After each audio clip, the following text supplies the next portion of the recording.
নাগরিক বিড়ম্বনা লাঘবের জন্য আয়োজিত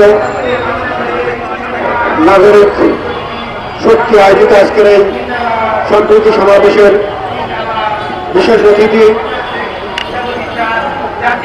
বাংলাদেশ সুপ্রিম কোর্টের বিশিষ্ট আইনজীবী অ্যাডভোকেট ডক্টর হেলাল উদ্দিন, উপস্থিত সাংবাদিক নেতৃবৃন্দ, বিভিন্ন দলের রাজনৈতিক নেতৃবৃন্দ, প্রশাসনিক নেতৃবৃন্দ, সাংবাদিক ভাইদের বলে আসসালামু আলাইকুম। বাংলাদেশ নতুন করে স্বাধীনতা লাভের 6.5 মাস পার হয়েছে। আমরা ধরে নিয়েছিলাম ফ্যাসিবাদী সরকার পালানোর পরে নতুন যে সরকার দায়িত্ব নিয়েছে সে সরকার এদেশের নাগরিক বিড়ম্বনা দূর করে, বৈষম্য দূর করে একটি বৈষম্যহীন সমাজ প্রতিষ্ঠার পথে এগিয়ে যাবেন। ফ্যাসিবাদী সরকার পালানোর 6 মাস পার হয়েছে। আমরা দেখতে পাচ্ছি এখনো বাজার সিন্ডিকেট ভাঙতে পারেনি এই সরকার। আজকে বাজার সিন্ডিকেট ভাগ বদল হয়েছে। আমরা দেখতে পাচ্ছি বিভিন্ন শিক্ষা প্রতিষ্ঠানে নিষিদ্ধ ছাত্রলীগ পালিয়ে গিয়েছে, চাপাতি লীগ পালিয়ে গিয়েছে, কিন্তু নতুন করে আরেক দল রামদা এবং চাপাতি লীগের আবির্ভাব হয়েছে। আমরা অত্যন্ত উদ্বেগের সাথে লক্ষ্য করছি।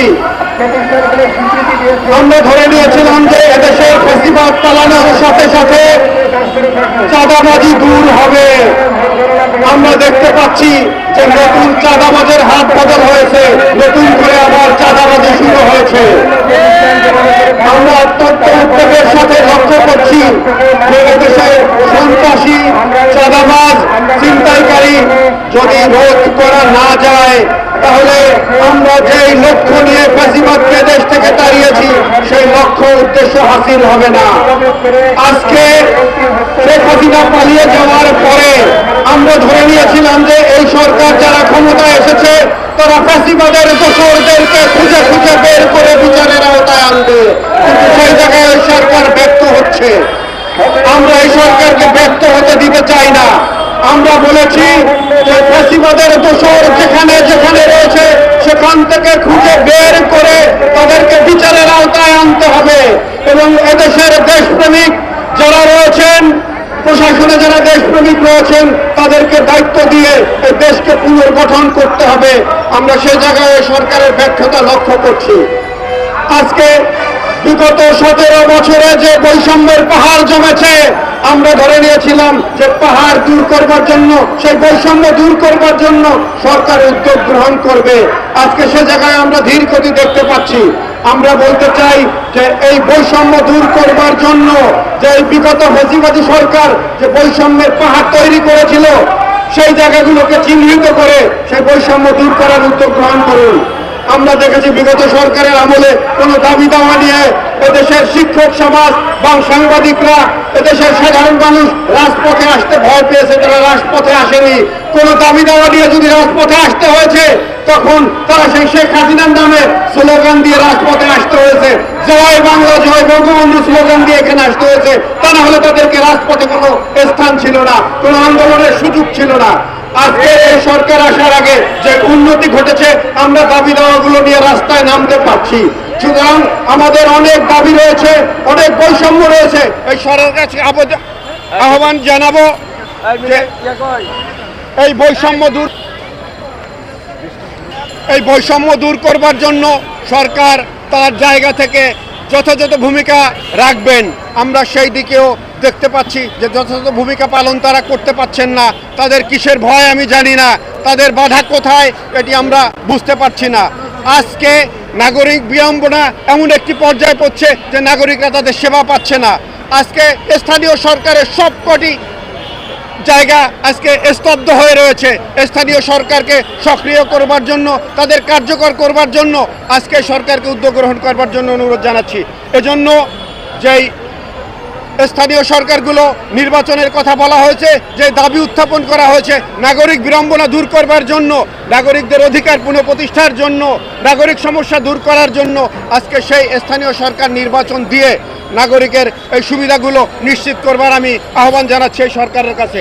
প্রিয় উপস্থিতি, আমি সর্বশেষ যে কথাটি বলতে চাই যে আজকে আমরা যারা এখানে রাজপথে দাঁড়িয়েছি, আমরা দীর্ঘ 17 বছর আন্দোলন করেছি ফ্যাসিবাদ সরকারের বিদায়ের জন্য। আমরা ঘোষণা দিয়েছিলাম যে এদেশে যতক্ষণ পর্যন্ত গণতন্ত্র প্রতিষ্ঠিত না হবে, যতক্ষণ পর্যন্ত এদেশের মানুষের বাক স্বাধীনতা প্রতিষ্ঠিত না হবে, যতদিন পর্যন্ত এদেশের মানুষের ভাতের অধিকার প্রতিষ্ঠিত না হবে, যতক্ষণ পর্যন্ত এদেশের মানুষের স্বাস্থ্যের অধিকার নিশ্চিত না হবে, শিক্ষার অধিকার নিশ্চিত না হবে, ততক্ষণ পর্যন্ত আমাদের আন্দোলন চলবে। আমরা আন্দোলন চালিয়েছি দীর্ঘ 17 বছর। আন্দোলনের এক পর্যায়ে এদেশের ফ্যাসিবাদী সরকার বিদায় নিতে বাধ্য হয়েছে। সুতরাং ফ্যাসিবাদ বিদায় নেওয়ার পরেও এখন জনগণের অধিকার কেন প্রতিষ্ঠা হচ্ছে না? আমরা সরকারকে বলতে চাই যে জনগণ যে দাবি নিয়ে রাজপথে নেমেছিল সেই দাবি দেওয়াগুলো আপনাদের সামনে এখনো আছে। এদেশের 2000 ছাত্র জনতার রক্তের দাগ এখনো শুকায়নি। আপনারা ভুলে যাবেন না, যেই দাবিতে রক্ত দিয়েছে দেশের ছাত্র জনতা, সেই বৈষম্যহীন সমাজ প্রতিষ্ঠার জন্য আপনাদের কাছে যেই কর্মসূচি আমরা আশা করেছিলাম সেই কর্মসূচি অবিলম্বে গ্রহণ করুন এবং সেই বৈষম্য দূর করবার জন্য উদ্যোগ গ্রহণ করুন। আর না হয় যেই জনগণ আন্দোলন করে শেখ হাসিনাকে এদেশ থেকে পালিয়ে যেতে বাধ্য করেছে, এদেশের সেই সন্ত্রাসী চাপাতি লীগ ছাত্রলীগকে নিষিদ্ধ করেছে, যে দাবি উঠেছে আওয়ামী লীগকে নিষিদ্ধ করবার, সে দাবিও পূরণ করবে। এবং আপনাদেরকে বলে দিতে চাই, যেই দাবি নিয়ে এদেশের মানুষ রাজপথে নেমেছিল তাদের দাবি দেওয়া পূরণ না হলে আপনাদের বিরুদ্ধে দেশের মানুষ আবার রাজপথে নামতে বাধ্য হবে। সুতরাং আমরা চাই আপনারা সফল হন। আপনাদের সফলতার জন্য, আপনাদের কার্যকর উদ্যোগ গ্রহণের জন্য যে সহযোগিতা দরকার সেই সহযোগিতা আমরা দিতে প্রস্তুত রয়েছি। সুতরাং আসুন, এদেশের মানুষের ভাতের অধিকার, ভোটের অধিকার, এদেশের মানুষের গণতান্ত্রিক অধিকার, কথা বলবার অধিকার আমরা যেটা ফিরিয়ে আনার চেষ্টা করেছি, ফিরিয়ে এনেছি, সেই অধিকার সুনিশ্চিত করবার জন্য প্রথমে স্থানীয় সরকার নির্বাচন এবং একটি জাতীয় নির্বাচনের মধ্য দিয়ে এদেশের মানুষের কাছে তাদের ক্ষমতা ফিরিয়ে দেওয়ার জন্য যে সংস্কারগুলো অবিলম্বে দরকার সেই সংস্কারগুলোতে হাত দিন। সেই সংস্কার করবার পরে আমরা চাই যে এদেশের মানুষের যে ন্যূনতম যে দাবিগুলো রয়েছে সেই দাবিগুলো পূরণ হবে। আর সেটা যদি করতে ব্যর্থ হন তাহলে আমরা যে দাবিতে রাজপথে নেমেছি সেই দাবি পূরণ হওয়ার আগ পর্যন্ত রাজপথ থেকে ফিরে যাব না, এই রাজপথে থাকবো। সেই প্রত্যাশা রেখে, সেই প্রত্যয়যুক্ত সেই বক্তব্য ঘোষণা করেই আমি আজকে আমার বক্তব্য শেষ করতে চাই। আরেকটি দাবি আমি করতে চাই যে নন এমপিও শিক্ষকদের যে দাবি নিয়ে তারা দীর্ঘদিন আন্দোলন করছে, আমরা সরকারকে বলতে চাই, আমি সেদিন আমাদের এখান থেকে একজন ভাই আমার কাছে গিয়েছিলেন, আমি সচিবালয়ে ফোন করেছিলাম যে এরা দীর্ঘদিন থেকে রাজপথে আছে, তাদের দাবি দেওয়াগুলোকে কেন আপনারা শুনছেন না?